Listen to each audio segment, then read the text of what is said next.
Hello दोस्तों, स्वागत आपका है यूट्यूब चैनल अवध कोचिंग पे। जैसा कि आपको पता है कि हम लोग कंटिन्यू आरपीएफ जो कांस्टेबल है उसको प्रीवियस ईयर क्वेश्चनों को सॉल्व कर रहे हैं, जो आपके एग्जाम के लिए काफ़ी इंपॉर्टेंट हो सकता है। तो आज फिर हम लोग क्या करेंगे कि 19 जो जनवरी है 2019 का, उसमें जो शिफ्ट 2 है उसके क्वेश्चनों को सॉल्व करेंगे, जो आपकी संख्या कम 50 होगी। ठीक है, तो उसकी जो एक्सप्लेनेशन है उसको अच्छे समझिएगा, नोट डाउन करिएगा। चलिए देखते हैं आपके भाई एग्ज़ाम में बेहतर ये क्वेश्चनों का कलेक्शन है जो आपके एग्जाम के लिए इंपॉर्टेंट है, जो हेल्पफुल हो सकता है, उसको देखते हैं। देखिए पहला क्वेश्चन है कि ब्रह्मांड के अध्ययन को डैश डैश क्या कहा जाता है? ज्योतिष शास्त्र, खगोल विद्या, भूगोल विद्या, ब्रह्मांड विज्ञान। ठीक है, तो इसमें देखो जो सही आंसर आपका है वो हो जाएगा कौन सा भाई? ब्रह्मांड विद्वान, ब्रह्मांड विज्ञान। या जो ब्रह्मांड है इसको एक हम नाम देते हैं कॉस्मॉस। ठीक है, देखो ब्रह्मांड को हम लोग क्या कहते हैं? कॉस्मॉस। ठीक है, कॉस्मॉस। ठीक है, तो ब्रह्मांड को हम लोग कॉस्मॉस कहते हैं। आपने सुना होगा रसिया यानी रूस की जो अंतरिक्ष एजेंसी है उसका नाम ही क्या है? रॉसकॉस्मॉस। ठीक है, रॉसकॉस्मॉस ये उसका नाम है। ठीक है, आगे चलिएगा। अगले देखते हैं कि अपरमाणु कण प्रोटॉन की खोज किसने की थी? अर्नेस्ट रदरफोर्ड ने, जेम्स चैडविक ने, नील्स बोहर ने, या जे थॉमसन ने। तो इसका सही आंसर क्या आपका है? पहला है अर्नेस्ट रदरफोर्ड। क्या है? Ernest Rutherford. ठीक है, तो इनको आपको ध्यान रखना है भाई। कब इन्होंने किया था? कब इन्होंने किया था? तो इन्होंने किया था कब? 1920 में। कब किया था? 1920 में। और प्रोटॉन पे ध्यान रखना, हमेशा क्या होता है? प्लस का चार्ज होता है। ठीक है, इलेक्ट्रॉन पे हमेशा नेगेटिव का चार्ज होता है, और न्यूट्रॉन पे कोई चार्ज नहीं होता है, ये उदासीन होता है। न्यूट्रॉन जो है ये क्या होगा? उदासीन चार्ज होता है, कोई चार्ज नहीं होता है। ठीक है, तो इनको सबको आपको ध्यान रखना है। चलिए अच्छा, कभी भी देखिएगा यहाँ पे सवाल कि अर्नेस्ट रदरफोर्ड अगर जो,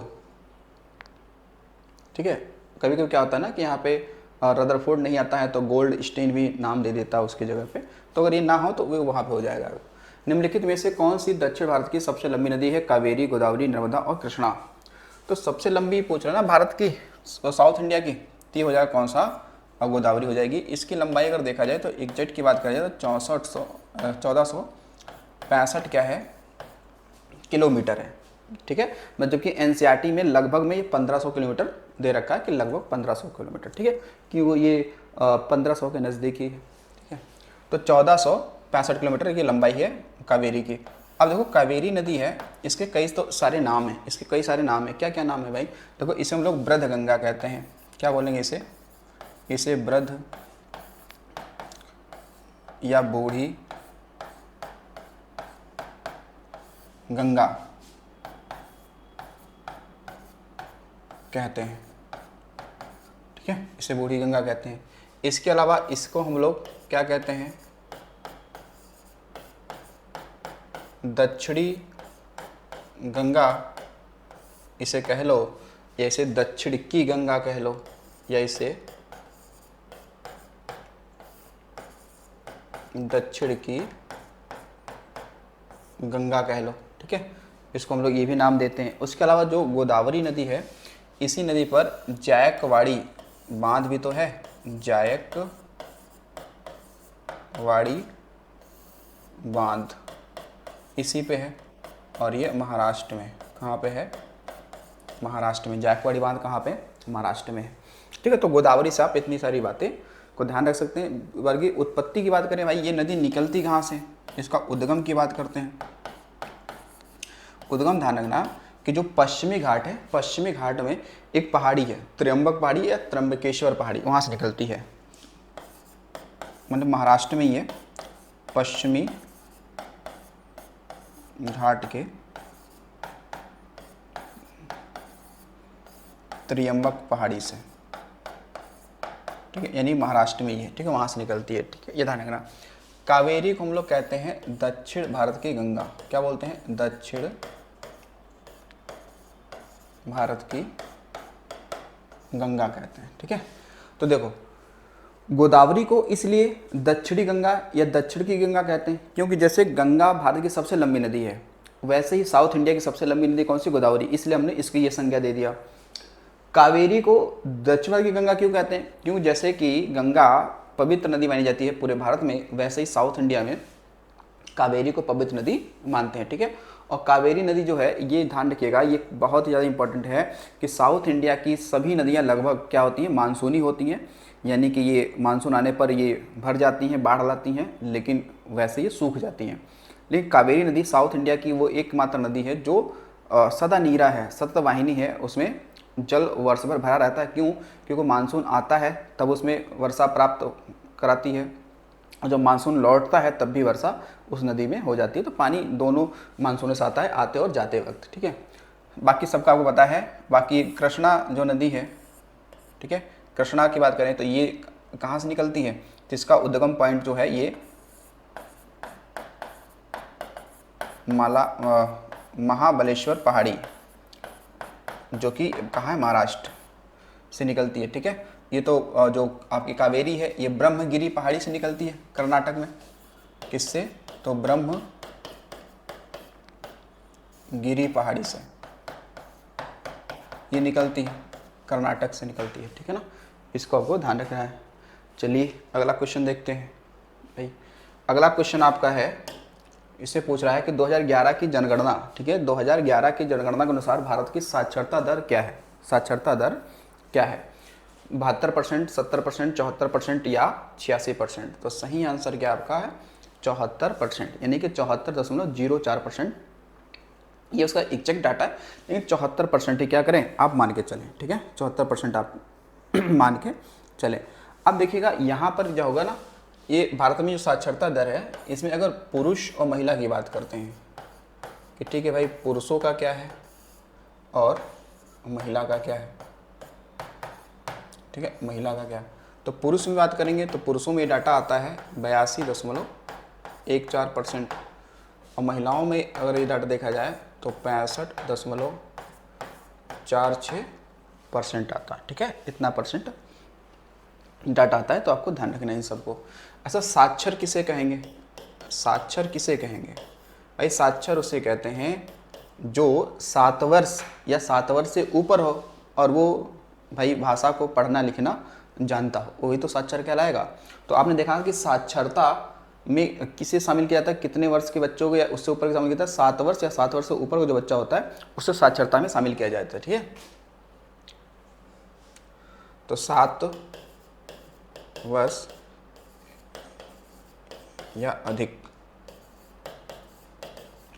आयु के लोगों को इसमें शामिल किया जाता है। स्पेन की राजधानी क्या है? Madrid, swivel, Barcelona, Grenada. तो सही आंसर क्या है? मैड्रिड। क्या हो जाएगा? मैड्रिड हो जाएगा। ठीक है, मैड्रिड। तो स्पेन की राजधानी क्या हो जाएगी? मैड्रिड हो जाएगी। ठीक है, ध्यान रखिएगा, जो यूरोप का देश है। स्पेन कहाँ का देश हो जाएगा? यूरोप का देश हो जाएगा। रोग उत्पन्न करने वाले सूक्ष्म जीवों को डैश डैश कहा जाता है? क्या कहा जाता है? प्लास्टिड, दर्द नाशक दवा, रोगजनक या प्रतिजन। ठीक है, तो अब रोग उत्पन्न करने वाला होगा तो क्या होगा भाई? रोगजनक हो जाएगा। क्या हो जाएगा? रोगजनक हो जाएगा। ठीक है, रोगजनक हो जाएगा। एक बीमारी कौन सी है? ग्लूकोमा। ग्लूकोमा का संबंध किससे है? तो ग्लूकोमा जो बीमारी है इसका संबंध किससे है? तो नेत्र से। नेत्र विकार है ये। कौन सा विकार है? नेत्र विकार है, ध्यान रखना कौन सा? ग्लूकोमा। अगला है, भारत का सर्वोच्च न्यायालय कब स्थापित किया गया? 1947, 1950, 1935 या 1951? तो सही आंसर इसमें क्या हो जाएगा? 1950। क्या हो जाएगा? 1950। देखिएगा, जो आपका सुप्रीम कोर्ट है, सुप्रीम कोर्ट की जो पहली बैठक है, पहली जो बैठक है ये 28 जनवरी 1950 को होती है। कब होती है? 28 जनवरी 1950 को होती है। हालांकि ये आपने सुना भी होगा कि जो सुप्रीम कोर्ट है उसकी जो पहली बैठक है वो कहाँ की गई थी? तो वो की गई थी हालांकि संसद भवन में की गई थी, जो पुरानी संसद उसमें की गई थी। बाद में ये सुप्रीम कोर्ट जो बिल्डिंग है वो बाद में बनी थी। तो ये पहली बैठक खासकर वहीं हुई थी, सुप्रीम कोर्ट की पहली बैठक। ठीक है, यहाँ पे। अच्छा, फिर उसके बाद देखिएगा, जो आपका सुप्रीम कोर्ट है, तो सुप्रीम कोर्ट में आप देखेंगे तो कितने? 33 + 1 एक कौन सा होगा, तो CGI बराबर 34 क्या होते हैं, न्यायाधीश होते हैं। 34 क्या होते हैं, न्यायाधीश होते हैं।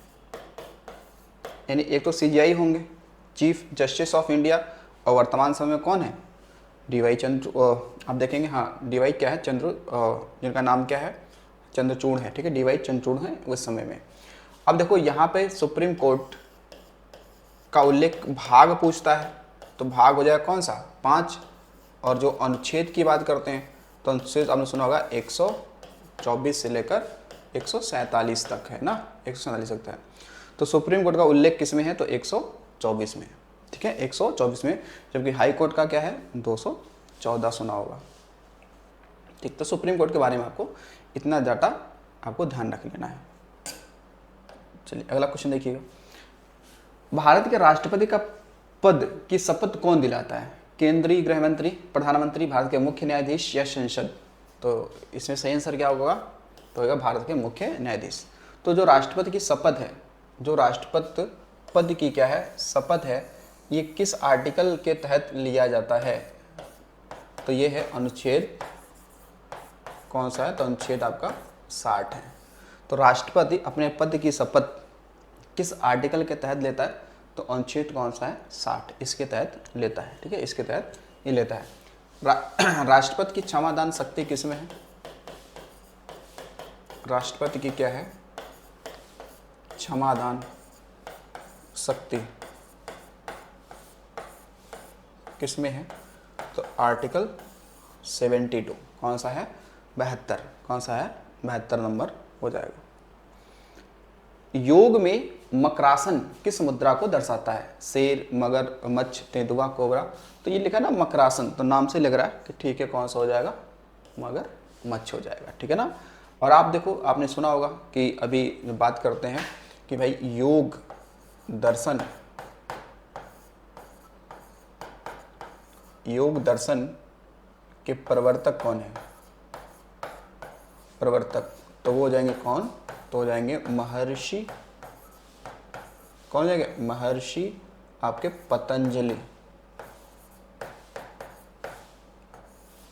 कौन आएंगे, महर्षि पतंजलि हो जाएंगे, ठीक है। जैसे आपने यहाँ पे देखोगे न्याय दर्शन की बात करेंगे, न्याय दर्शन के प्रवर्तक की बात करते हैं, तो ये हो जाएंगे आपके ऋषि, कौन है, गौतम, ऋषि कौन हो जाएंगे, तो गौतम हो जाएंगे। और जो सांख्य दर्शन है, ठीक है, सांख्य दर्शन के प्रवर्तक कौन हो जाएंगे, तो वो ऋषि कपिल है, कौन है, ऋषि कौन है, तो वो कपिल है, ठीक है, धारणा। अब देखो योग शब्द वैसे संस्कृत का शब्द है योग, तो योग में क्या होता है, जब आपने कहा कि मानसिक, शारीरिक और आत्मा का आपस में जुड़ाव होता है, तो वो क्या है, योग है, ठीक है ना। आपने पढ़ा भी है कि अंतर्राष्ट्रीय योग दिवस कब मनाते हैं, अंतर्राष्ट्रीय योग दिवस कब मनाते हैं, तो ये मनाते हैं हम लोग 21 जून को मनाते हैं। यानी कि फर्स्ट टाइम कब मनाया, फर्स्ट टाइम कब मनाया, तो ये मनाया था हमने 2015 में, ठीक है ना। और ये 2024 में किस नंबर का है, तो 2024 में ये क्या है आपका 10वां संस्करण है, कौन सा है, 10वां संस्करण है। 2024 में कौन सा है, 10वां संस्करण है। और इस 2024 में इस बार की थीम क्या थी, इस बार की थीम थी स्वयं, थीम क्या है भाई, स्वयं व समाज के लिए योग, ये इस बार की क्या थी, थीम थी, ठीक है। तो 2014 में यूएनओ के प्रस्ताव पे शुरू किया गया था। किस आपातकाल को संवैधानिक आपातकाल कहा जाता है, किस आपातकाल को संवैधानिक आपात कहा जाता है, राष्ट्रीय आपातकाल, राज्य का आपातकाल, वित्तीय आपातकाल, इनमें से कोई नहीं। तो सही आंसर क्या आपका, राज्य का आपातकाल। तो जो राज्य का आपातकाल है उसका एक अन्य नाम क्या है, उसका एक नाम है संवैधानिक आपात भी कहते हैं। अब देखो जो आपातकाल है ये 3 प्रकार के होते हैं, कितने प्रकार के होते हैं, 3 प्रकार के होते हैं। जैसे यहाँ देखा जाए तो कौन होगा, राष्ट्रीय आपातकाल, फिर होगा राष्ट्रपति आपातकाल और वित्तीय आपातकाल। तो ये किस में है, 352, 356 और 360। कौन सा आपका, 360। ठीक है, तो ये ध्यान रखिएगा। चलिए अगला क्वेश्चन देखते हैं। बास्केटबॉल की उत्पत्ति डैश डैश में हुई थी, इंग्लैंड में, ऑस्ट्रेलिया में, अमेरिका में या मैक्सिको में। तो आपने देखा बास्केटबॉल की उत्पत्ति कहाँ हुई, अमेरिका में हो रहा है। ठीक है, इस बास्केटबॉल में खिलाड़ी कितने होते हैं,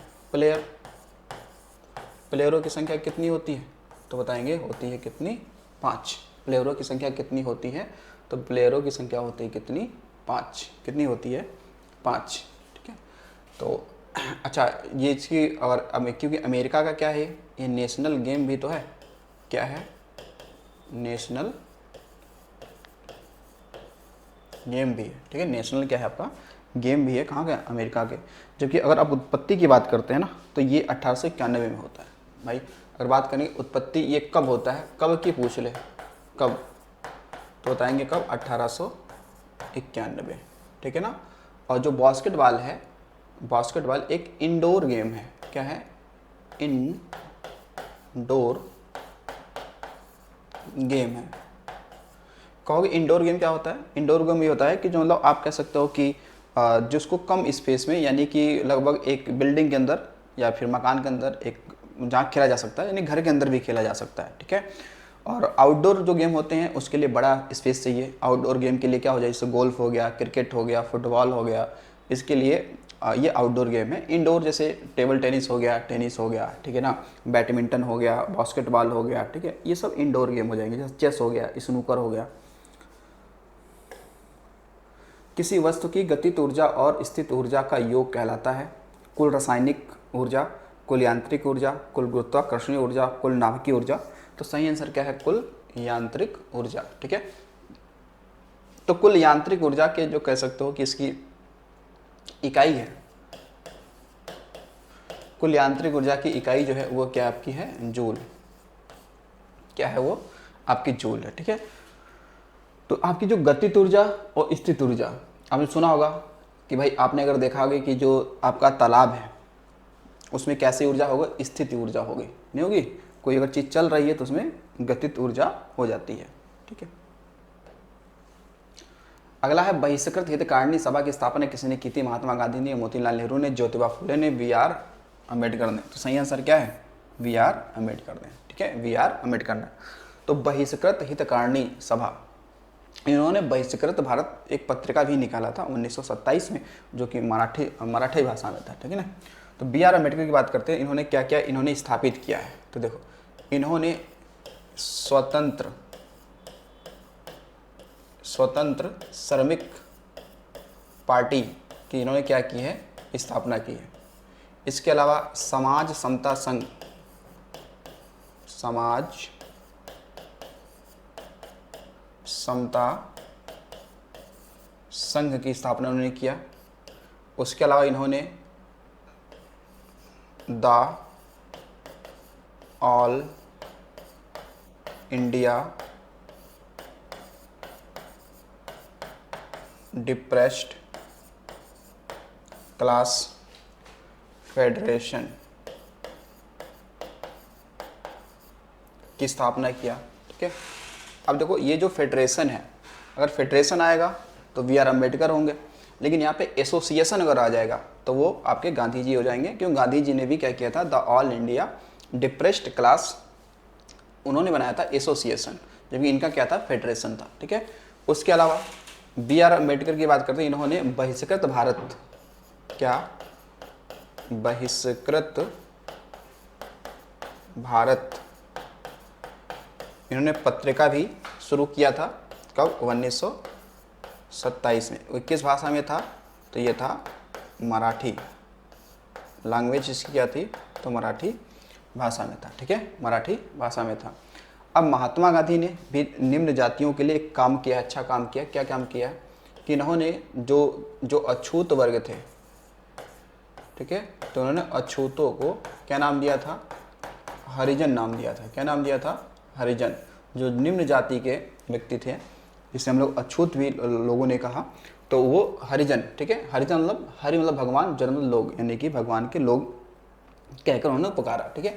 इन्होंने हरिजन सेवक संघ भी चलाया, हरिजन इन्होंने पत्रिका भी निकाली, ठीक है।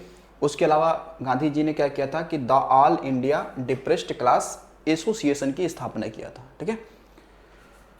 चलो, ज्योतिबा फूले का आपने पढ़ा था कि ये क्या है, सत्य शोधक समाज की स्थापना किया था 1873 में। और पुस्तक कौन सी लिखी थी? गुलाम गिरी पुस्तक लिखी थी, जो अमेरिका के दासों को कैसे समर्पित थी।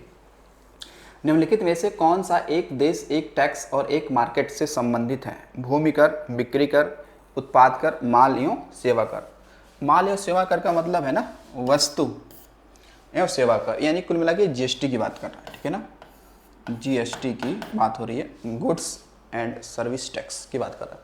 अब जीएसटी जो है, ध्यान रखिएगा, जीएसटी जो है ये 101वां जो संविधान संशोधन, 101वां संविधान संशोधन कब? 2016 में ये हुआ था, ठीक है। और इसे भारत में लागू कब किया गया? भारत में लागू की बात करेंगे तो ये लागू हुआ 1 जुलाई 2017 को, ठीक है ना। और ये कनाडा मॉडल पे क्या है?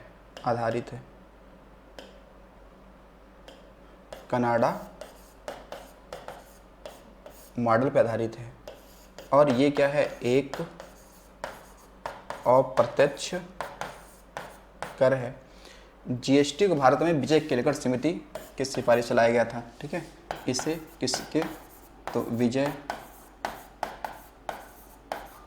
केलकर समिति के सिफारिश पर लाई गया, ठीक है। तो जीएसटी में 5 स्लैब होते हैं, 0%, 5%, 12%, 18% और 28%। तो इसमें कितने स्लैब होते हैं? इसमें जो स्लैब की बात करते हैं तो ये कितने हैं? तो देखो, तो इनकी संख्या के 0% भी लगता है, 5% भी लगता है, 12% भी लगता है, 18% भी लगता है, और अधिकतम है जो 28% है। तो न्यूनतम जीएसटी रेट कितना है? 0। अधिकतम है कितना? 28, ठीक है।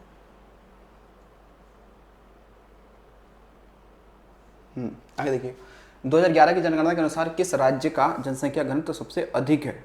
बिहार, पश्चिम बंगाल, राजस्थान, उत्तर प्रदेश। तो भाई सबसे अधिक किसका है? वो है बिहार का। कितना है? लगभग 1106 व्यक्ति प्रति वर्ग किलोमीटर। इतना ही तो है, इतना है। अगर इनका क्रम लगाया जाए तो सबसे अधिक जनघनत्व तो कहाँ मिलेगा आपको? बिहार में। बिहार के बाद कहाँ मिलेगा? पश्चिम बंगाल में। फिर कहाँ मिलेगा? केरल में मिलेगा। और फिर कहाँ मिलेगा? यूपी में। तो यूपी में कितना है? 829 व्यक्ति प्रति किलोमीटर स्क्वायर। तो ये सबसे अधिक हो जाएगा, ठीक है। वैसे अगर ऑल ओवर देखा जाए राज्य और यूटी में तो फिर दिल्ली हो जाएगा, लेकिन राज्यों में देखा जाए तो ये बिहार हो जाएगा, ठीक है। और सबसे कम की बात करेंगे, जनघनत्व तो कहाँ पे? सबसे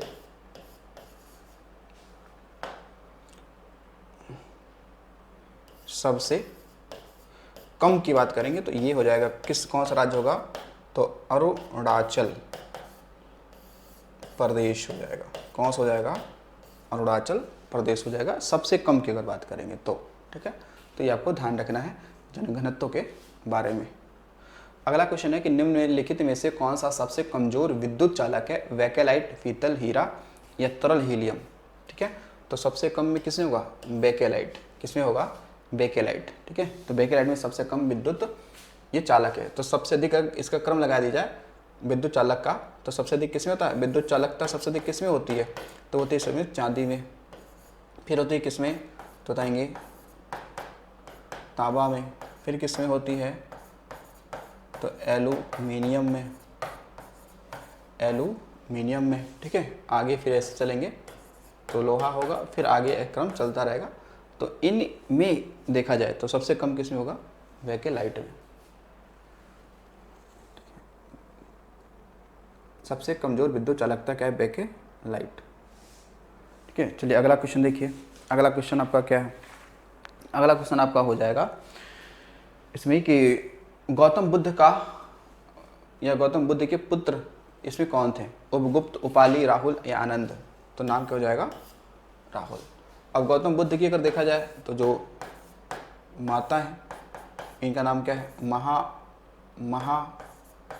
माया, नहीं, नाम क्या हो जाएगा, जो माता जी हैं इनका क्या नाम है, महामाया। और जो पत्नी है नाम क्या है, यशोधरा। और पिताजी का नाम क्या है, सुद्धोधन। ठीक है, तो ये ध्यान रखिए। चलिए अगला देखिए। दल बदल विरोधी कानून के आधार पर राज्यसभा के मामले में अयोग्यता का निर्णय कौन लेता है, विपक्ष का नेता, राष्ट्रपति, स्पीकर या अध्यक्ष। तो देखो इसमें सही आंसर होगा अध्यक्ष। जो लोकसभा का अध्यक्ष होगा ना वही निर्णय लेगा, दल बदल आपने किया है या नहीं किया है उसके आधार पर आपको हटाना है या संसद से नहीं हटाना है। तो इसका निर्णय कौन लेगा, अध्यक्ष लेता है। कौन लेता है, अध्यक्ष लेता है। आपने सुना होगा जो खासकर हमने 52वां जो संविधान संशोधन जो 1985 वाला था उसके तहत हमने क्या लाया था, दल बदल अधिनियम लाया था। तो दल बदल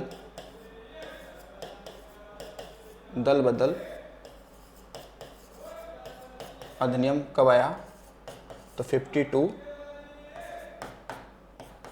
संविधान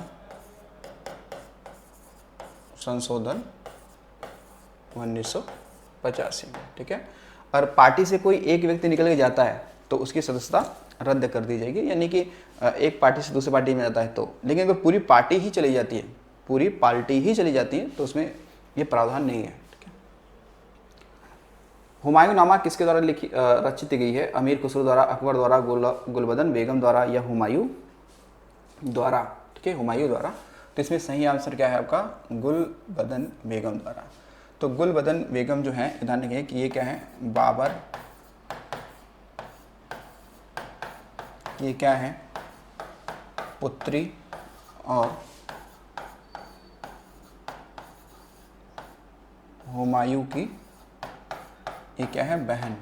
हुमायूं की ये क्या है, बहन है। तो इन्होंने लिखा है हुमायूंनामा, यानी एक प्रकार का हुमायूंनामा जीवनी है किसकी, हुमायूं की। किसने लिखा है, गुलबदन बेगम ने लिखा है। ठीक है, अब देखो अकबरनामा आपने देखा, इसकी बात करें तो अकबरनामा और आईने ए अकबरी। ठीक है, कौन सा है, आईने ए अकबरी।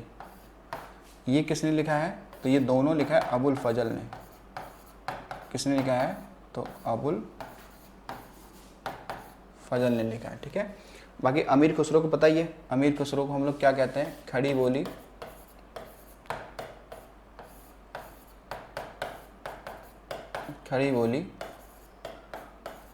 का जनक मानते हैं। ठीक है, तबला, सितार इन सब का जनक मानते हैं। ठीक है ना, का जनक। ठीक है, इसके अलावा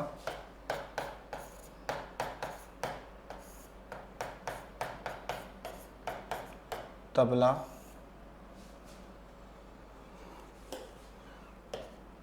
सितार और इसके अलावा कव्वाली के जनक मानते हैं इन्हें। ठीक है, तो अमीर खुसरो के गुरु का नाम क्या था, तो इनका नाम क्या था, निज़ामुद्दीन औलिया। अमीर खुसरो का मकबरा कहाँ है, तो दिल्ली में है। ठीक है ना, कहाँ है, दिल्ली में है। अब देखो निम्नलिखित में से कौन सी भारत की सबसे लंबी नहर है, उद्योग मंडल नहर, बकिंगम नहर, चंपकारा नहर या इंदिरा गांधी नहर। तो ये भारत की सबसे लंबी कह रहा है, तो ये हो जाएगा कौन सा, इंदिरा गांधी नहर। कौन सा हो जाएगी, इंदिरा गांधी नहर। तो इंदिरा गांधी नहर ही कहाँ पे है, तो बताएंगे कि इंदिरा गांधी जो नहर की लंबाई है वो 649 किलोमीटर है। कितनी है, 649 किलोमीटर है इंदिरा गांधी नहर। ध्यान रखना कि ये पंजाब के हरिके बैराज। हरिके बैराज वो स्थान है जहाँ पे सतलज और व्यास नदियाँ आपस में मिलती हैं, यानी कि व्यास नदी सतलज में मिलती है। ठीक है, तो हरिके बैराज से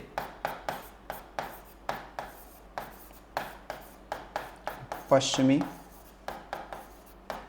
राजस्थान में निकाला गया है, निकाला गया। ठीक है, पश्चिमी राजस्थान से निकाला गया। इसे हालांकि राजस्थान नहर भी कहते हैं। क्या बोलते हैं इसे हम लोग राजस्थान नहर भी कहते हैं। तो इनको राजस्थान नहर के बारे में ध्यान रखिएगा। ठीक है, इंदिरा गांधी नहर। ठीक है, तो चलो चलते हैं अगले क्वेश्चन पे। अगला क्वेश्चन है कि आधुनिक ओलंपिक खेलों में महिला जिम्नास्टिक किस वर्ष शामिल किया गया? 1936, 1988, 1928 या 1972? तो ये आंसर क्या आपका है? 1928, जो एम्स्टर्डम में जो ये गेम हुआ था 1928 में, उसमें जिम्नास्ट को शामिल किया गया था, महिला वाला। ठीक है ना, पुरुष वाला तो 1896 में शामिल कर लिया गया था, लेकिन महिलाओं को कब एंट्री मिली? तो 1928 में, जब एम्स्टर्डम में क्या हुआ था, ये ओलंपिक खेल हुआ था। तो आधुनिक ओलंपिक खेलों की शुरुआत कब हुई थी? 1896 से। कहाँ थे? तो एथेंस। कहाँ से शुरू हुआ था? ये शुरू हुआ था एथेंस से। एथेंस यहाँ से शुरू हुआ था। ठीक है, ध्यान रखेंगे ओलंपिक खेल। तो आपने देखा ओलंपिक खेल इस समय कहाँ होगा? 32वां जो ओलंपिक खेल होने वाला है ये कहाँ होगा? पेरिस में होगा ना, 2024 में। निम्नलिखित यज्ञ में कौन सा घोड़े के बलिदान से संबंधित है? वाजपेयी यज्ञ, अग्निष्टोम यज्ञ, अश्वमेध यज्ञ, राजसूय यज्ञ? तो यहाँ पे घोड़ा को हम लोग अश्व कहते हैं। तो ये क्या हो जाएगा? अश्वमेध यज्ञ। कौन सा हो जाएगा? अश्वमेध यज्ञ हो जाएगा। अगला है कि राष्ट्रपति द्वारा तैयार किया गया अध्यादेश है मंत्रिपरिषद की सलाह पर आधारित, राष्ट्रपति की विवेकाधीन शक्ति, राष्ट्रपति की विधायी शक्ति, राष्ट्रपति की न्यायिक शक्ति? तो देखो, जो अध्यादेश जो जारी करता है ये मंत्रिपरिषद की सलाह पर आधारित होता है। यानी कि कहाँ पर होता है? मंत्रिपरिषद की सलाह पर आधारित होता है। ठीक है, तो इसके लिए सही आंसर क्या हो जाएगा? पहला हो जाएगा। ठीक है, जो अध्यादेश है ये राष्ट्रपति किस आर्टिकल से जारी करता है? तो 123 के तहत जारी करता है। तो जो अनुच्छेद आपका कौन सा है? अनुच्छेद 23, उसके तहत ये क्या करता है? जारी करता है। ठीक है, ये जारी करता है। अब देखो, जो मंत्री परिषद है, मंत्री परिषद का जो गठन है ये आर्टिकल कौन सा है? तो 74 है। 74 में बताया गया है कि मंत्री परिषद का क्या है? गठन है। तो मंत्री परिषद का गठन क्यों किया जाएगा? राष्ट्रपति को सलाह के लिए। ठीक है, राष्ट्रपति को सलाह के लिए। अब देखो, मंत्री परिषद हो गया, एक होता है मंत्रिमंडल। क्या होता है? मंत्रिमंडल होता है, मंत्रिमंडल। तो ये अगर शक्ति में देखा जाए, पावर में, तो ये सबसे बड़ा है। ठीक है, अगर देखा जाए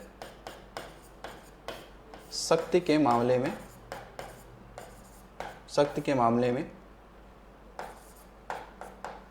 ये क्या? सबसे बड़ा है, सबसे बड़ा है, क्योंकि इसमें कौन शामिल होता है? इसमें कैबिनेट मंत्री शामिल होते हैं। जबकि आकार के हिसाब से देखें ना, आकार के हिसाब से तो मंत्रिपरिषद आकार की दृष्टि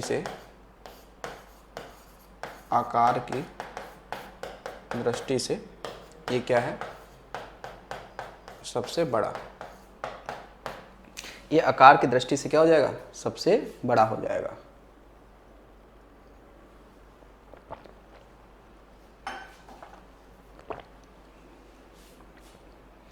ठीक है, तो ये आपको ध्यान रखना है। अध्यादेश जो जारी होता है वो आर्टिकल 123 के तहत राष्ट्रपति क्या करता है? जारी करता है। ठीक है, चलो चलते हैं भाई अगले क्वेश्चन पे, देखते हैं। क्वेश्चन नंबर 24, ध्वनि ... से नहीं गुजर सकती, ग्रेनाइट से, आंसू जल से, निर्वात से, हीलियम गैस से? तो इसके लिए सही ऑप्शन क्या है? ये है निर्वात, यानी कि वैक्यूम। ठीक है ना, क्या है? वैक्यूम। तो निर्वात का मतलब देखो, निर्वात देखोगे तो जो ये निर्वात शब्द है इससे दो सुना है। ये क्या है कि निर और धन वात। तो देखो निर मतलब हो गया बिना, निर मतलब क्या हो गया बिना, वात मतलब हो गया हवा। क्या हो गया? हवा। और आपको पता है कि जो ध्वनि होती है इसको चलने के लिए मीडियम की आवश्यकता होती है। ठीक है, मीडियम आवश्यकता होती है। तो अब जाहिर सी बात है कि जो आपका ध्वनि है अगर वो ठोस होगा उसमें क्या होगा? चाल ज़्यादा होगी। जो लिक्विड होगा उसमें थोड़ा कम होगा, और गैस होगा उसमें कम होगा। ठीक है, तो ध्यान रखिएगा कि ध्वनि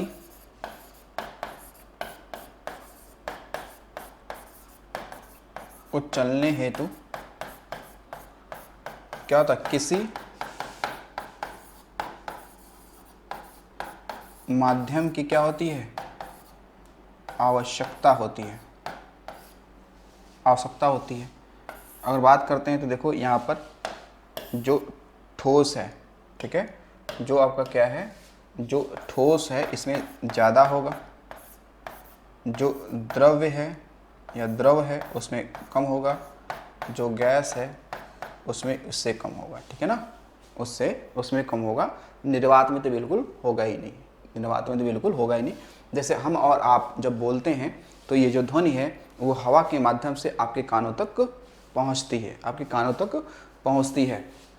तो ज़रा यहीं भी देखेंगे, यहाँ पे एक सवाल ये देखेंगे कि हवा में अगर बात करते हैं, यहाँ पे देखिएगा कि हवा में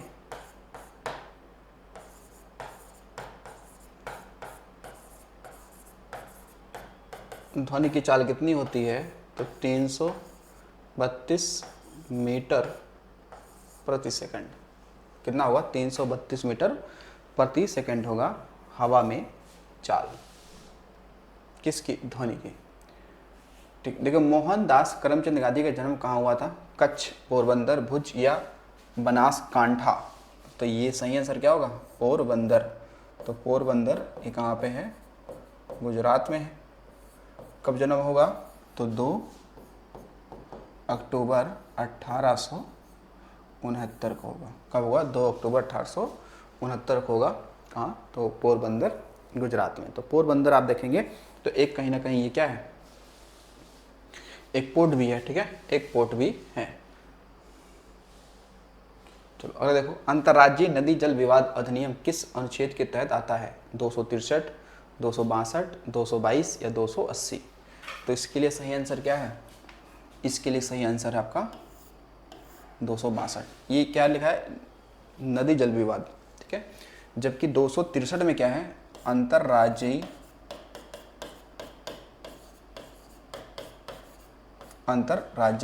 परिषद की बात करता है। अंतर्राज्यीय परिषद जिसकी स्थापना कब हुआ? 1990 में। ठीक है, इसमें ये कहा गया है।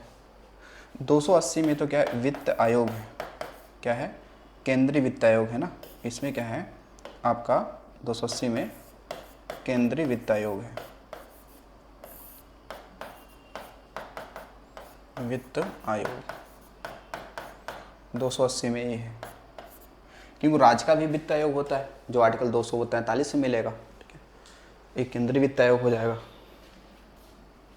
पहले देखिएगा, कैगा परमाणु ऊर्जा संयंत्र किस राज्य में स्थित है? कैगा परमाणु ऊर्जा संयंत्र किस राज्य में स्थित है? गुजरात में, राजस्थान में, कर्नाटक में, तेलंगाना में? तो इसके लिए सही आंसर क्या है? इसके लिए सही आंसर है कौन सा? कर्नाटक में। कहाँ है? कर्नाटक में है। और ये देखा है देश का तीसरा सबसे बड़ा क्या है? परमाणु ऊर्जा संयंत्र है। ठीक है ना, और ये काली नदी के किनारे है। कहाँ पे? तो काली नदी के पास ये आपका मिल जाएगा। ठीक है, तो जरा यही बात कर लें, भारत में भाई और भी तो होंगे ना।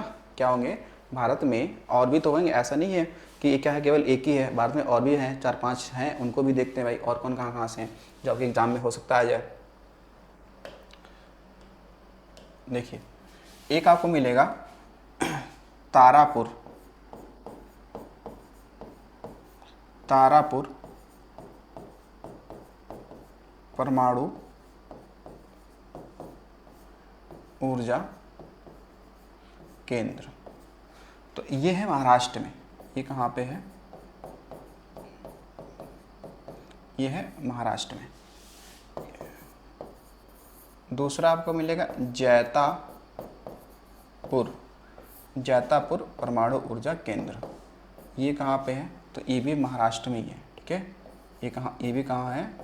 ये महाराष्ट्र में। ठीक है, ये कहाँ हो जाएगा? महाराष्ट्र में हो जाएगा। तीसरा देखिए, एक मिलेगा आपको नरौरा परमाणु ऊर्जा केंद्र। ये कहाँ मिलेगा? तो ये यूपी के ज़िला बुलंदशहर है, वहाँ आप मिलेगा। ठीक है, चौथे नंबर पे आपको देखेंगे तो आपका है दूसरा जगह काकरा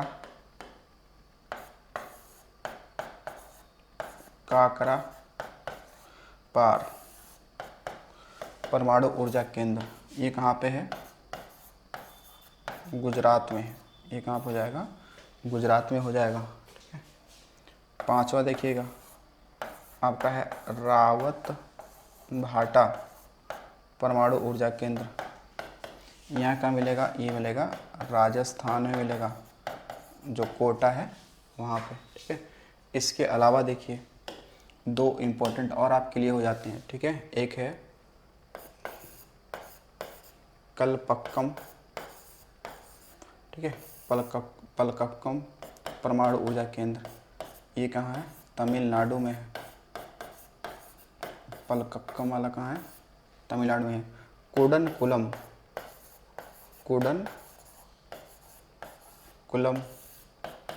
ये भी कहाँ पे है? तो ये भी तमिलनाडु में है। कहाँ है? तमिलनाडु में। ठीक है, तो इन सबको आपको ध्यान रखना है। उसके अलावा देखिए, परमाणु ऊर्जा कार्यक्रम के जनक किसे माना जाता है? परमाणु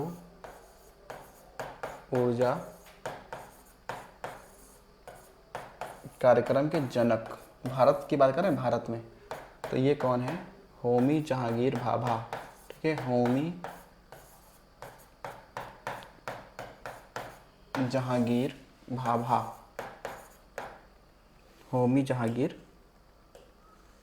भाभा इन्हें मानते हैं परमाणु ऊर्जा कार्यक्रम के जनक भारत में। ठीक है, आपने सुना होगा एक संस्था का नाम है बार्क। क्या सुना होगा? BARC, Bhabha atomic research centre. नाम क्या है? Bhabha atomic research centre. नाम क्या है? Bhabha atomic research centre. ये कहाँ पे है? ये है ट्राम्बे में। ट्राम्बे एक जगह पड़ता है मुंबई में, वहीं पे ये यहीं पे स्थापित किया। तो यहाँ पे रिसर्च होता है, परमाणु से संबंधित चीज़ों को लेकर होता है। ठीक है, आगे देखिए, अर्थशास्त्र से संबंधित भीषण मंदी किस वर्ष हुई थी? 1929 में, 1951 में, 1927 में, 1935 में। तो ये हुआ था कब? 1929 में। जो अमेरिका, आप कह सकते हो कि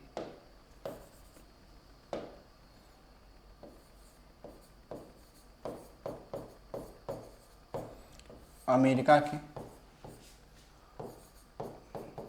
वॉल स्ट्रीट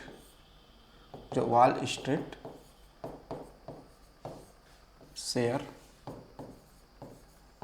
मार्केट क्या हुआ था? गिर गया था या नष्ट हो गया था ये। ठीक है, इससे तो ये अमेरिका, जो ये मंदी आई थी, ये कहाँ पे आई थी? अमेरिका में आई थी। और अमेरिका में आई थी तो फिर ये काफ़ी ज़्यादा देशों को क्या की? प्रभावित की। रीज़न क्या था? क्योंकि उस समय आप देखोगे 1929 की बात है, यानी कि अभी फर्स्ट वर्ल्ड वार हुआ होगा, उसके बाद की ये बात है।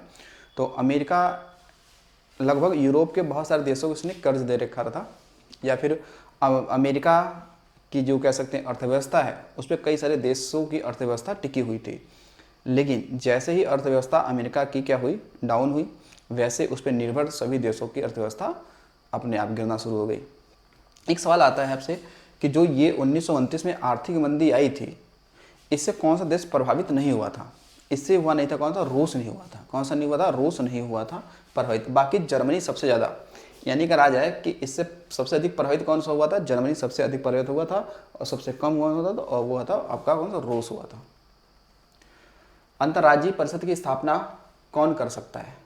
मंत्रिमंडल, संसद, राष्ट्रपति या प्रधानमंत्री, या फिर प्रधानमंत्री। अंतर्राज्यीय परिषद लिखा हुआ है ना, ये आर्टिकल 200 किस में था?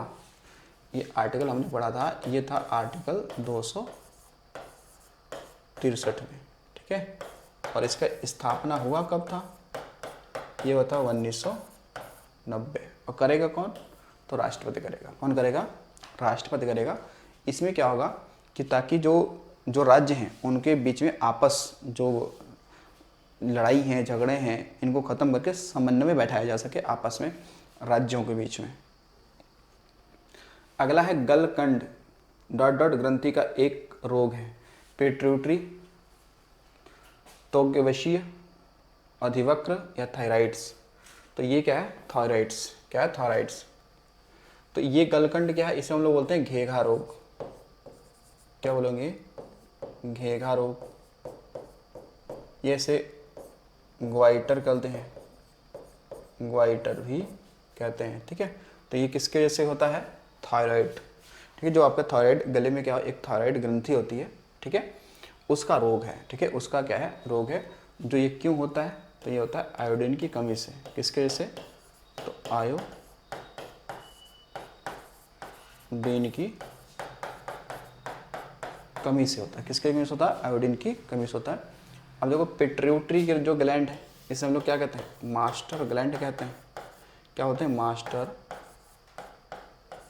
ग्लैंड कहते हैं, मास्टर ग्लैंड,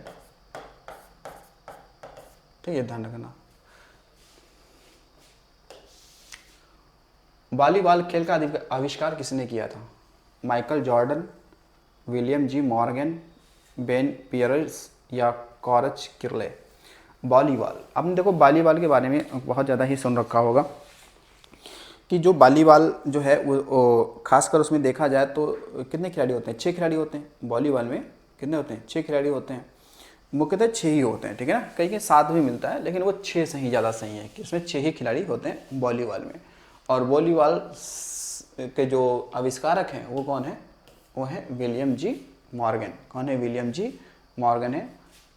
तो इनको ध्यान रखिएगा। ये कब होता है, तो आपने सुना होगा कब, 1895 में इसका क्या हो रहा है, आविष्कार होगा, ठीक है।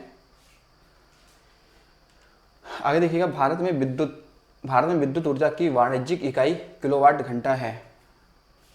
कितनी है भाई, 1 लाख जूल है कि 3 लाख, ये आपका 3 लाख आपका 60,000 है, नहीं ये आपका हो जाएगा 36 लाख हो जाएगा जूल, 1000 जूल, 3600 जूल। तो देखो यह ध्यान रखिएगा, इसकी और हम बात करेंगे कि 1 किलोवाट घंटा बराबर जो होता है वो होता है 3.6 गुणे 10 की पावर 6 होता है, जूल होता है, जूल। तो इसी को लिख लेंगे तो भाई 1 पॉइंट हटेगा, 0 यहाँ से कट जाएगा, 5 और ये 36, तो इतना हो जाएगा 1 किलोवाट घंटा, ठीक है। ये जूल हो जाएगा। तो जूल क्या है, ऊर्जा की इकाई है। जूल क्या है, ऊर्जा की इकाई क्या है, तो ये है जूल। क्या है, जूल, ठीक है। कौन सा जाएगा, जूल। अगला है, निम्नलिखित में से कौन सा भारत का सबसे लंबा समुद्र तट है, कलंगुटे बीच, मरीना बीच, कोवलम बीच या गोकर्ण बीच। इसमें कौन सा है, मरीना बीच। कौन सा है, मरीना बीच। अब देखो मरीना बीच है कहाँ पे, तो ये कहेंगे कि ये है चेन्नई तट पर, है ना, तमिलनाडु में, तमिलनाडु में है ये, ठीक है। और ये लगभग देखा जाए तो ये लगभग कितना, तो लगभग 12 किलोमीटर क्या है, लंबा है।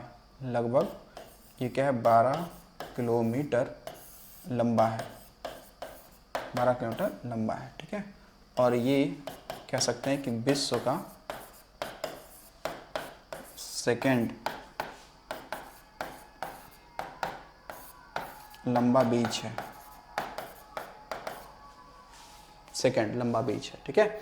सबसे लंबा बीच आप देखेंगे तो ब्राज़ील में मिलेगा, ठीक है। कहाँ मिलेगा, ब्राज़ील में मिलेगा, विश्व का सबसे लंबा। अब भारत में सबसे लंबा कौन सा है, तो मरीना बीच, ठीक है। तो ये मरीना बीच अगर देखेंगे, अगर तट पूछ लेगा, क्योंकि चेन्नई के तट को हम लोग क्या कहते हैं, इसे कहते हैं कोरोमंडल तट कहते हैं। तो चेन्नई के तट को हम लोग कोरोमंडल तट कहते हैं। तो इसे कोरोमंडल तट पे भी दे सकता है कि मरीना बीच किस तट पे, तो कोरोमंडल तट पे दे सकता है। आगे देखिए, प्लाज्मा अवस्था में डैश डैश अधिक ऊर्जावान और अधिक उत्तेजित कण होते हैं। आयनीकृत गैसें, सुपरकूल गैसें, आयनीकृत तरल पदार्थ या सुपर हीटेड ठोस। यानी जो आपने देखा प्लाज्मा, आपने सुना होगा खासकर प्लाज्मा के बारे में कि प्लाज्मा क्या है, एक अवस्था है, पदार्थ की क्या है, अवस्था है, और ये चौथी अवस्था है। कौन सी है? ये चौथी अवस्था होती है। तो ये इसमें क्या होगा, कण क्यों उत्तेजित होते हैं? तो आयनीकृत गैसें होती हैं। क्या होती हैं? आयनीकृत गैसें होती हैं। आपने देखा पदार्थ की अवस्थाओं की बात करते हैं, पदार्थ की जो अवस्थाएं हैं ये देखा जाए तो लगभग अभी तक तो पाँच हैं अब तक देखा जाए। ठोस, द्रव, गैस,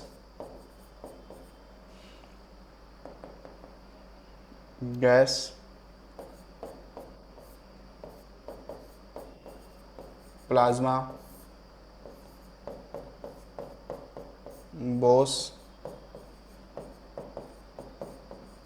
आइंस्टीन कंडेंसन्स।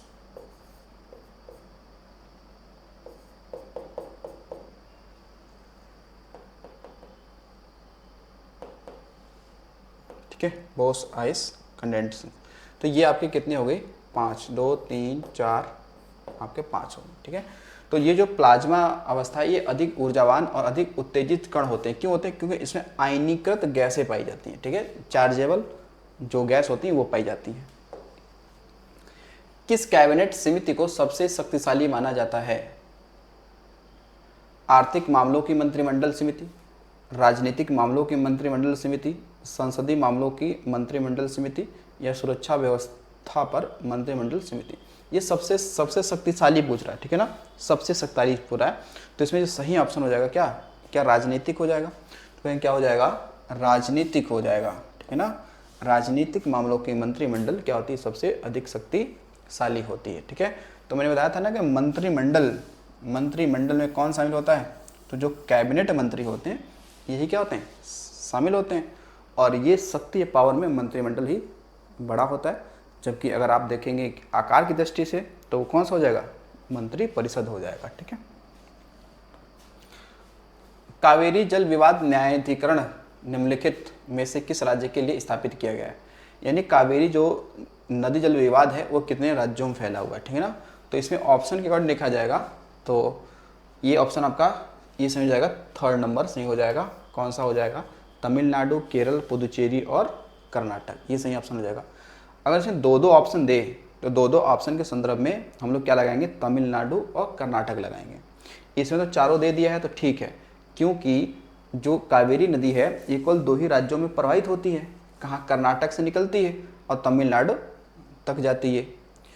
लेकिन उसकी कुछ सहायक नदियां हैं कावेरी की जो कि केरल और पुदुचेरी वाले हिस्से से भी आती हैं। ठीक है, तो इसलिए ये इनको भी शामिल कर लिया जाता है। ठीक है, तो ये चार ऑप्शन दिया, 4 ऑप्शन में ही हो जाएगा, तमिलनाडु, केरल, पुदुचेरी और कर्नाटक। और जब 2 ऑप्शन दे तमिलनाडु और कर्नाटक ही लगाना है। ठीक है, तो कावेरी जल नदी जो विवाद है न्यायाधिकरण, ये पूछा गया सवाल है कि भाई बना कब था? ठीक है, जब भी बात होगी क्या बनने की तो ये आप देखेंगे तो ये 1990 के आसपास बना था।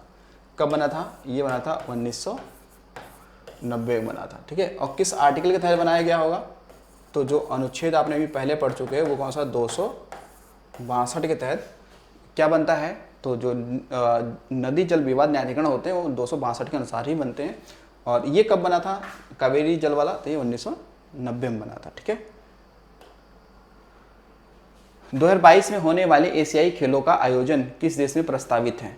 इंडोनेशिया में, चीन में, भारत में या फिर मलेशिया में? तो ये 22 वाला कहाँ पे होना था? ये तो चीन में होना था।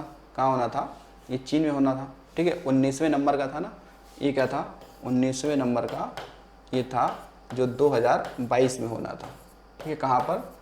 चीन में। ठीक है, शहर कौन सा? हांगझाऊ।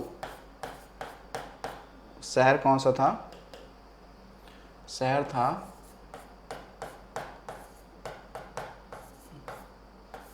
हांगझाऊ शहर। इस वाले में भारत ने क्या किया था, तो भारत ने 107 पदक क्या किया था, जीता था। ठीक है, और अब जो 20वां होगा, 20वां जो होगा 2026 में, ये होगा जापान में।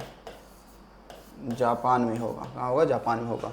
कहाँ पे होगा, जापान में ये होगा 2026 में। ठीक है, 2026 में कहाँ होगा, तो ये जापान में हो जाएगा। ठीक है, आगे देखते हैं अगला क्वेश्चन। निम्नलिखित में से किस देश को विश्व में चीनी का कटोरा कहा जाता है? चीन को, ब्राज़ील को, भारत को, क्यूबा को। तो देखो ये कहा जाएगा कि किसको, क्यूबा को। क्या कहेंगे, क्यूबा को। तो अब जो क्यूबा है ये कहाँ का देश है, ये देखेंगे तो ये खासकर अगर देखेंगे तो ये एक आपका जो कैरेबियाई देश है, ये देश कैसा है, तो ये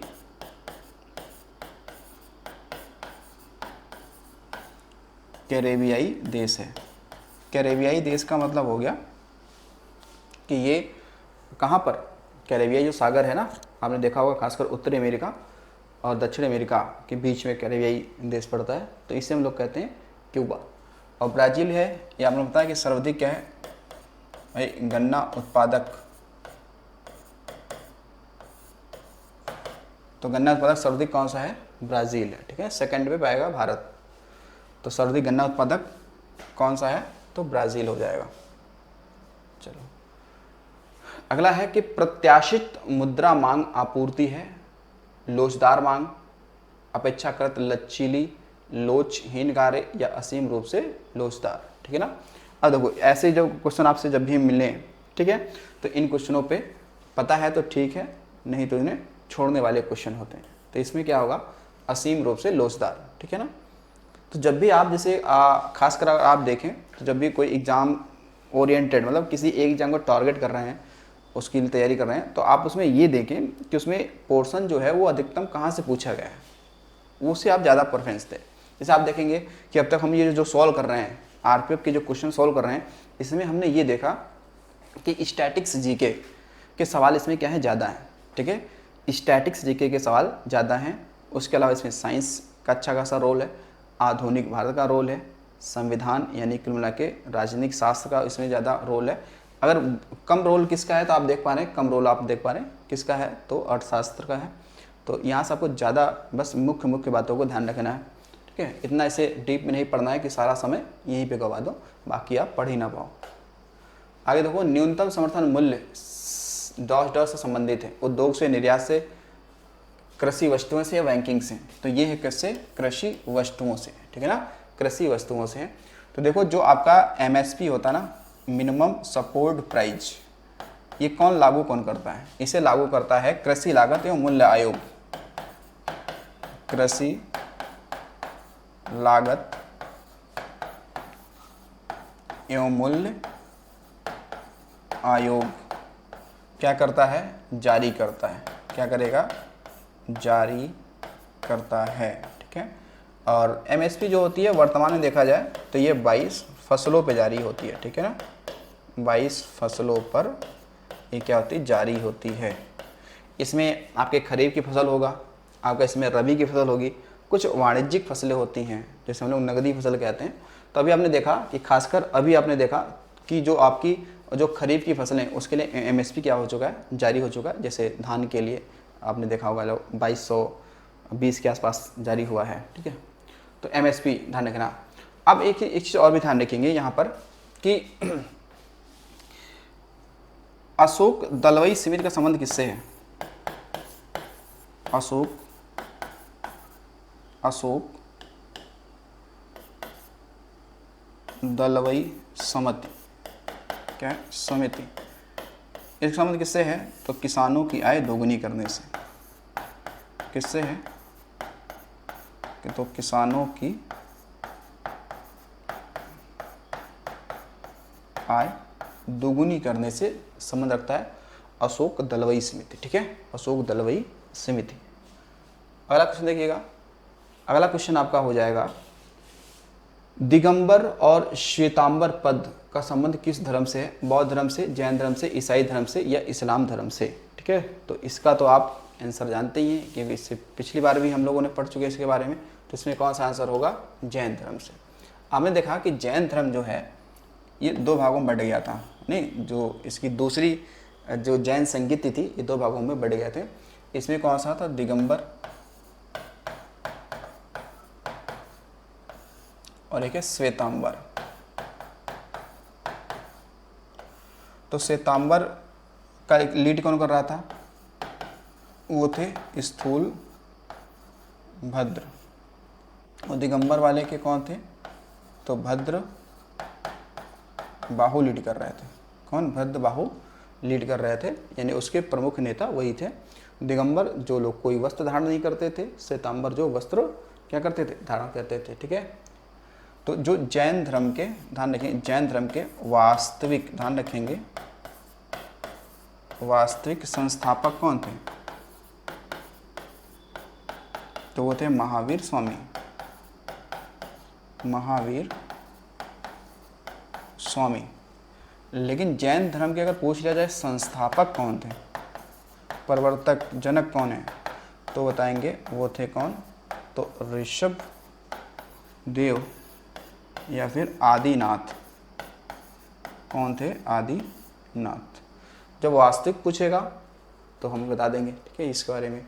अब जैन धर्म की बात करते हैं, तो जैन धर्म में कह सकते हैं कि एक आगम कथा है, आगम कथा, और एक आपको मिलेगा भगवती सूत्र रचनाएं जो है वो जैन धर्म से संबंध रखती है, ठीक है ना। आगम कथा और भगवती सूत्र। क्यों भगवती सूत्र? वो कह सकती हैं रचनाएं जिसमें 16 महाजनपदों का क्या है? उल्लेख है। कहना 16 महाजनपदों का क्या उल्लेख है? आगम कथा वो है जिसमें क्या है, जितने भी आपके तीर्थंकर हैं, जब 23 तीर्थंकर हुए ना, कितने? 23 हुए, तो उनकी इसमें कहानियाँ हैं, ठीक है ना। आगम कथाओं में इनकी क्या है? कहानियाँ दे रखी गई हैं। आगे देखिएगा, निम्नलिखित में से कौन से कोशिका अंगक मुख्य रूप से कोशिका कार्य के लिए वसा अणुओं और लिपिड के निर्माण में मदद करता है? मतलब कोशिका का कौन सा एक मुख्य अंग है जो कोशिका के कार्यों के लिए वसा और लिपिड्स का क्या करेगा? निर्माण करेगा। माइटोकॉन्ड्रिया, लाइसोसोम्स, रिक्तिकाएं जिसे वेसल्स कहते हैं, नरम अंतर्द्रवीय जालिका, ये बोलते हैं SER, यानी कि सॉफ्ट एंडोप्लाज्मिक रेटिकुलम कहते हैं। तो इसका सही आंसर क्या हो जाएगा? इसका सही आंसर यही हो जाएगा, नर्म अंतर्द्रव्य जालिका, ठीक है ना। ये खासकर कोशिका में जो एनर्जी चाहिए उसके लिए क्या करता है? वसा और लिपिड्स का निर्माण करता है। माइटोकॉन्ड्रिया की क्या कहते हैं? पावर हाउस, पावर हाउस इसे कहते हैं। क्या कहते हैं? पावर हाउस ऑफ, ठीक है, सेल्स कहते हैं इसको, ये ध्यान रखिएगा। लाइसोसोम्स जो झिल्ली होती है, इसके फटने से व्यक्ति की क्या हो जाती है? मृत्यु हो जाती है। लाइसोसोम्स, कई सारे इसमें एंजाइम्स होते हैं।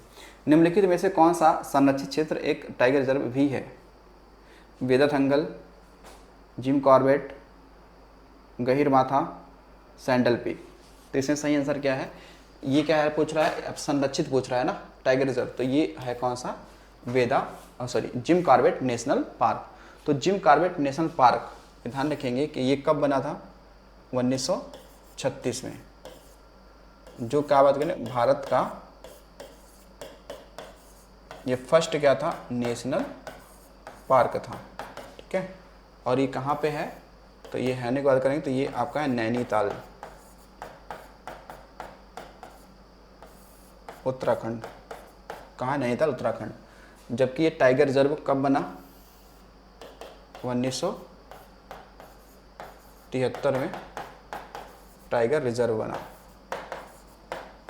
तो ये जो जिम कॉर्बेट नेशनल पार्क है, ये भारत का पहला टाइगर रिजर्व भी है, भारत का पहला राष्ट्रीय उद्यान भी है। क्या भारत का पहला ये राष्ट्रीय उद्यान है? इसका नया नाम क्या हो चुका है? इसका नया नाम क्या है? इसका नया नाम क्या है? तो ये नाम है राम गंगा नेशनल पार्क। लेकिन रामगंगा से पहले क्या था? रामगंगा से पहले इसका क्या नाम था, पहले इसका नाम क्या था, ठीक है। पहले का मतलब हो गया कि मतलब जो जिम कॉर्बेट से पहले कर बात करते हैं, ठीक है, क्योंकि और रामगंगा से पहले क्या हो जाएगा, जिम कॉर्बेट ही हो जाएगा, क्या हो जाएगा, जिम कॉर्बेट हो जाएगा। लेकिन जिम कॉर्बेट का पहला नाम क्या था, जिम कॉर्बेट से पहले, जिम कॉर्बेट से पहले क्या नाम था, तो इससे पहले इसका नाम था heli national park, heli national park था, ठीक है, इससे पहले ये, तो ये ध्यान रखिएगा। अब जो गहीर माता है ये ओडिशा में है, ये कहाँ पे है, ये ओडिशा में है। सैंडल पीक की बात करते हैं तो ये आपका कहाँ है, अंडमान एंड निकोबार द्वीप पर है ये, ठीक है। हालांकि सैंडल पीक क्या है, अंडमान एंड निकोबार की सबसे ऊंची चोटी है, आपने पढ़ा है ना। सैंडल पीक क्या है, सैंडल पीक, ये देखो केवल इतना सा, सैंडल पीक जो है ये क्या है, अंडमान एंड निकोबार की ये क्या है, सबसे ऊंची चोटी है, जो लगभग 736 या 56 के आसपास में इसकी क्या हाइट है, ठीक है। वेदाथंगल वन्यजीव अभयारण्य, हालांकि पक्षी अभयारण्य भी है, ये कर्नाटक में है, कहाँ पे है, कर्नाटक में है, कावेरी नदी के किनारे देखेंगे, ये मिल जाएगा आपको, ठीक है, कावेरी नदी के किनारे। चलिए अगला क्वेश्चन देखिएगा, राज्यसभा सदस्य पद की अवधि डैश डैश होती है, 4 साल, 2 साल, 6 साल या 5 साल, तो सही आंसर क्या है, 6 साल। अब देखो जो राज्यसभा की बात करते हैं, राज्यसभा, तो राज्यसभा को हम लोग क्या कहते हैं, इसे कहते हैं स्थायी सदन, स्थायी, व इसे बोलते हैं हम लोग उच्च सदन भी कहते हैं, उच्च सदन। यहाँ पे सीट कितनी है, तो यहाँ पे सीटों की संख्या कितनी है, 245, कितनी है, 245। इन 245 में देखा जाए तो जिसमें 233 राज्यों व केंद्र शासित प्रदेश जाती हैं, और 12 क्या होता है कि जो राष्ट्रपति क्या करेगा, मनोनीत करता है, क्या करता है, मनोनीत करता है, ठीक है ना, जो साहित्य और विज्ञान और इन क्षेत्रों में जिसका प्रमुख नॉलेज होता है वो, ठीक है।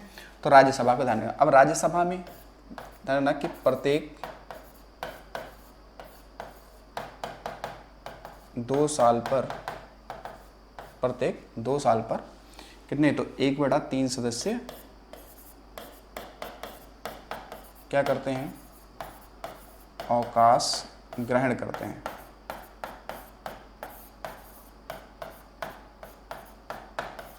ठीक है, इतने क्या करेंगे, अवकाश ग्रहण करते हैं, तो ये आपको ध्यान देना है, ठीक है।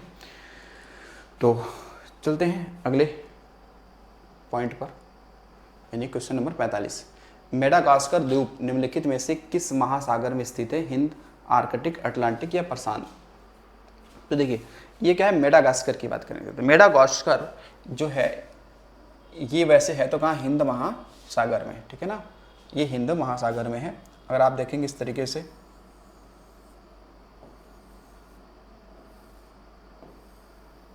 जो अफ्रीका है, तो अफ्रीका में यहाँ पर इस साइड में इस तरीके से यहाँ पर आपका जो द्वीप है इसका नाम है मेडागास्कर, मेडागास्कर। वैसे मेडागास्कर को पहले हम लोग कहते थे मालागासी, मालागासी कहते थे, ठीक है, मालागासी द्वीप कहते थे। तो जो मेडागास्कर है ये कहाँ पे है, तो कहेंगे ये अफ्रीका महाद्वीप में और हिंद महासागर में,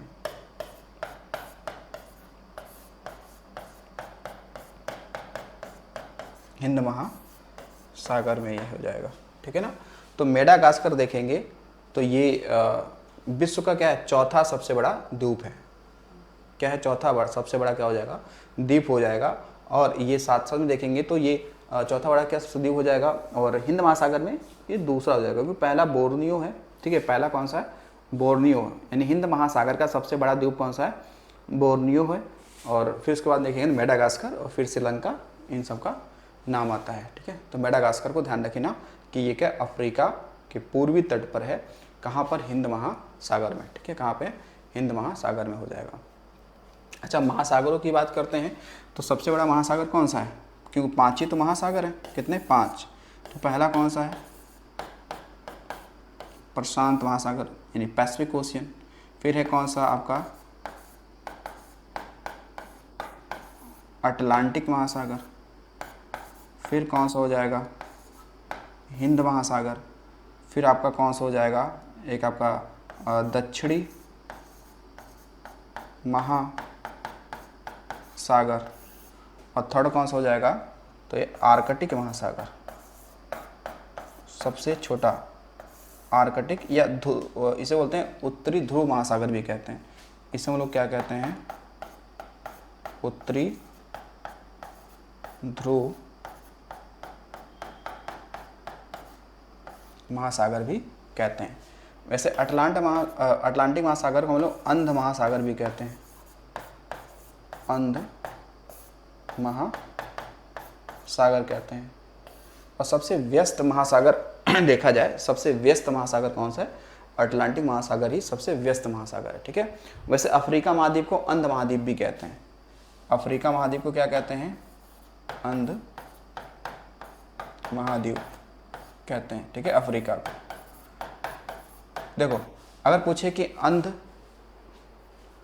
महाद्वीप किसे कहते हैं, अफ्रीका को, और अंध महासागर किसे कहते हैं, तो वो अटलांटिक महासागर को कहते हैं। देखो अगला क्वेश्चन आपका क्या है, अगला क्वेश्चन आपका है, झांसी से 1857 के विद्रोह का नेतृत्व किसने किया था, कुंवर सिंह, कादिश, बेगम, हजरत महल, लक्ष्मीबाई। तो इसमें सही आंसर क्या होगा आपका, देखो सही आंसर आपका है, ये है लक्ष्मीबाई। क्या हो जाएगा, लक्ष्मीबाई। तो अब जो लक्ष्मीबाई हैं, तो इनका जो जन्म होता है कहाँ पे होता है, वाराणसी। कहाँ होता है, वाराणसी, ठीक है। इनके पुत्र का क्या नाम होता है, पुत्र का वो होता है दामोदर, दामोदर। इनके पति का क्या नाम है, गंगाधर राव, गंगाधर राव, ठीक है ना। इनके बचपन का क्या नाम है, नाम क्या था, मणिकर्णिका, मणिकर्णिका इनका नाम है, इनका मनु नाम है, ठीक है। इनकी क्या, छबीली भी इनके नाना जी कहकर पुकारते थे, सॉरी दादाजी कहकर पुकारते थे, क्या, छबीली, ठीक है। ये सब इनका नाम था लक्ष्मीबाई का, ठीक है। अब लक्ष्मीबाई कहाँ से लीड कर रही थी, झांसी से कर रही थी, ठीक है, ये ध्यान रखना। अब जो 1857 का विद्रोह है, इससे थोड़ी बात ध्यान रखेंगे कि ये किसके समय में हुआ, तो ये हुआ था लॉर्ड कैनिंग के समय, ठीक है। इस समय ब्रिटेन के पीएम कौन थे, ब्रिटेन के पीएम, कहाँ के पीएम, तो ब्रिटेन के, नाम क्या था, पार्म स्टन, नाम क्या था, पार्म स्टन, ठीक है। इसमें देखो कौन कहाँ से, अगर लीड की बात करते हैं, कौन कहाँ से लीड किया है, ये आपके लिए एग्जाम के लिए इम्पोर्टेंट हो सकता है। देखो 5-6 जगहों के ध्यान रखो। सबसे पहले बात करेंगे कि पटना से किसने लीड किया था, तो यहाँ से लीड किया था पीर अली ने। किसने लीड किया था, पीर अली ने लीड किया था, ठीक है। बाकी अगर देखोगे जगदीशपुर या फिर आरा की बात करोगे, आरा वाले क्षेत्र से, तो है कुंवर सिंह, कौन है, बाबू कुंवर सिंह हो जाएगा, कौन है, बाबू कुंवर सिंह। बात करेंगे अगर फैजाबाद, फैजाबाद से किसने लीड किया था, तो हो जाएंगे मौलवी अहमदुल्ला, मौलवी अहमदुल्ला, इन्होंने लीड किया था, ठीक है, इन्होंने लीड किया था।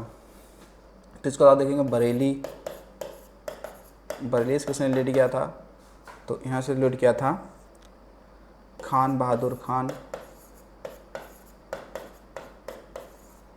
खान बहादुर खान ने लीड किया था।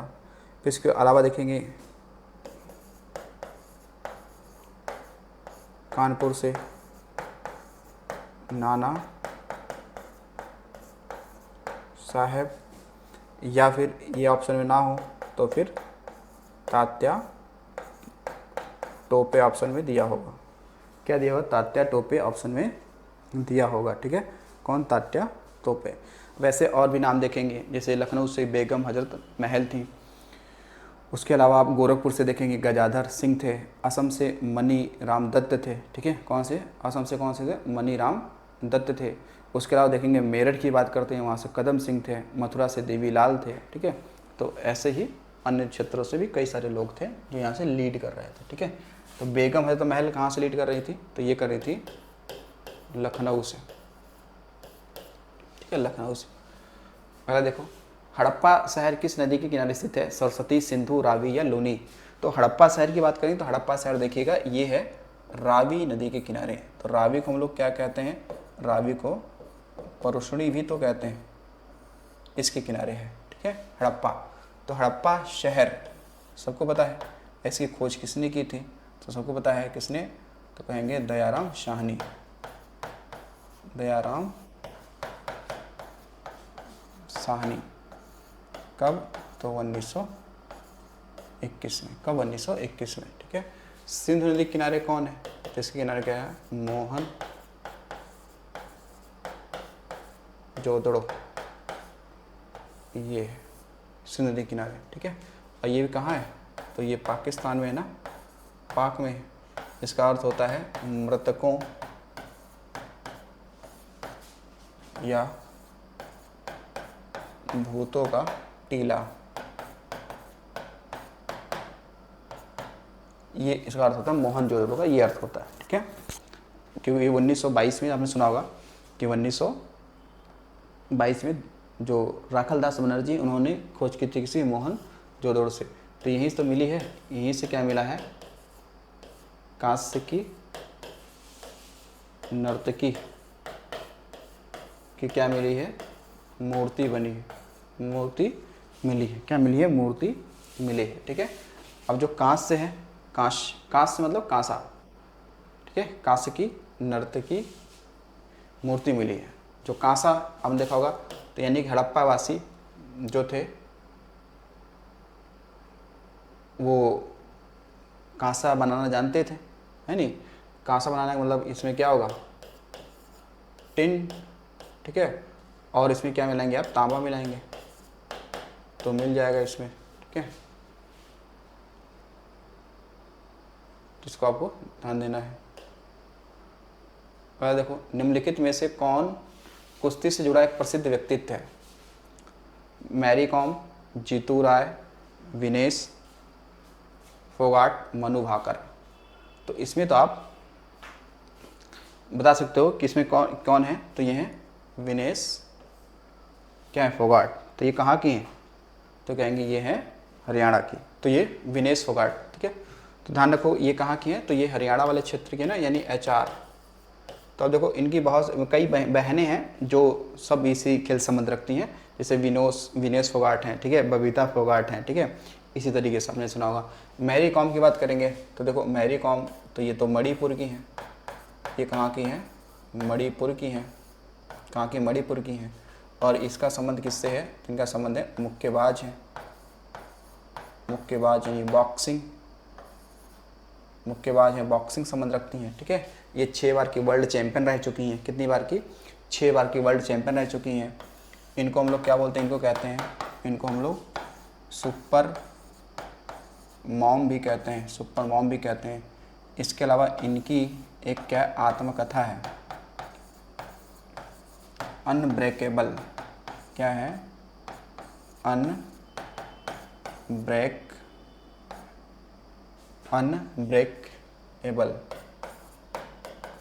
अनब्रेकेबल इनकी क्या एक आत्मकथा है, ध्यान रखिएगा। बाकी जीतू राय की बात करें तो ये निशानेबाज है, निशानेबाज है। अब मनु भाकर, ये भी इनका भी संबंध किससे है? शूटिंग से ही है, मनु भाकर, ठीक है। मनु भाकर का संबंध किससे है? शूटिंग से। किससे हो जाएगा? शूटिंग से हो जाएगा। और अच्छे ये एक मनु भाकर शूटिंग है, ठीक है, शूटर हैं। अगला है निम्नलिखित में से कौन सा दर्शन तार्किक सोच की तकनीकी में विश्वास करता है? सांख्य दर्शन, न्याय दर्शन, योग दर्शन या वेदांत, ठीक है। जो इस पर मैंने चर्चा आपसे खासकर किया था कि सांख्य दर्शन के प्रवर्तक कौन है, न्याय और योग के प्रवर्तक कौन है। तो देखो ये देखा दर्शन तार्किक सोच, ठीक है, कि तकनीकी में विश्वास करता है, ठीक है। तार्किक सोच, मेंटलिटी वाला, नहीं वही रीजनिंग लगाने वाला। तो इसमें कौन सा हो जाएगा? तो ये हो जाएगा भाई न्याय दर्शन। कौन सा हो जाएगा? न्याय दर्शन।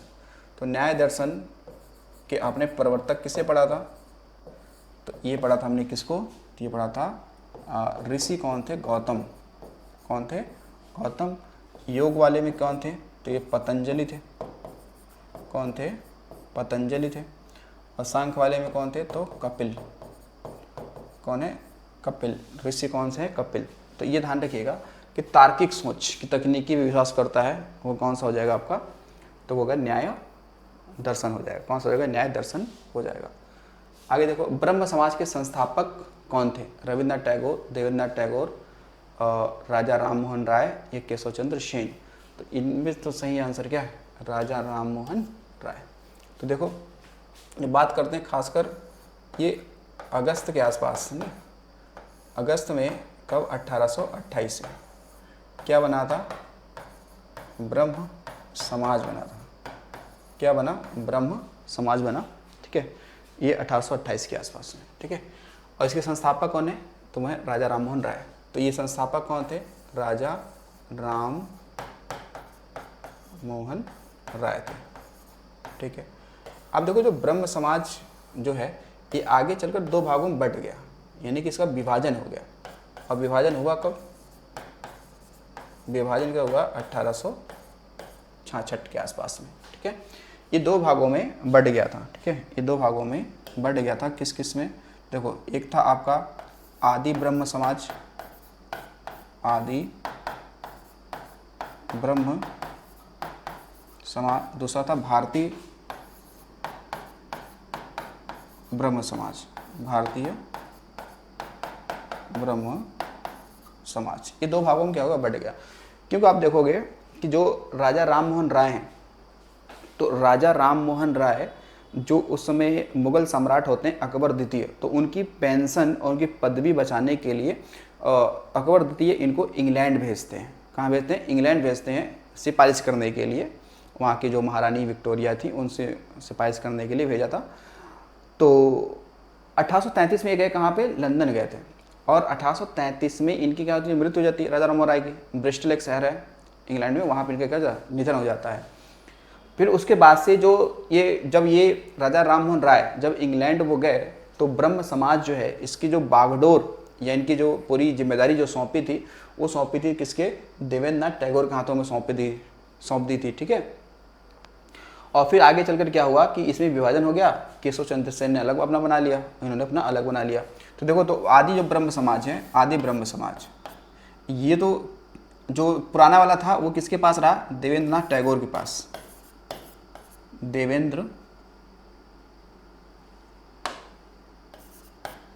देवेंद्रनाथ टैगोर इनके पास रहा। और जो भारतीय ब्रह्म समाज बना, ये किसने बनाया? ये बनाया केशव चंद्र सेन ने बनाया था। केशव चंद्र सेन ने बना दिया था इसको, ठीक है। तो इनको आपको ध्यान रखेंगे। जो राजा राम मोहन राय बात करें, तो राजा राम मोहन राय को राजा की उपाधि किसने दिया था? राजा राम मोहन राय को राजा की उपाधि किसने दिया था? तो इनको उपाधि मिली थी किससे? तो ये मिला था अकबर द्वितीय से, ठीक है। तो राजा राम मोहन राय की अगर बात करते हैं, जो मृत्यु है, मृत्यु वो कब? 1833 में। कहाँ पर?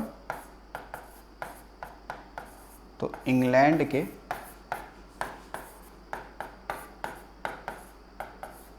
ब्रिस्टल शहर में हुआ था। ठीक है, कहाँ पे हुआ था? ब्रिस्टल शहर है। ठीक है, कौन सा है? तो ये ब्रिस्टल शहर होगा, यहाँ पे इनका निधन हो जाता है। तो ये ध्यान रखें, ब्रह्म समाज की स्थापना कब हो रही है?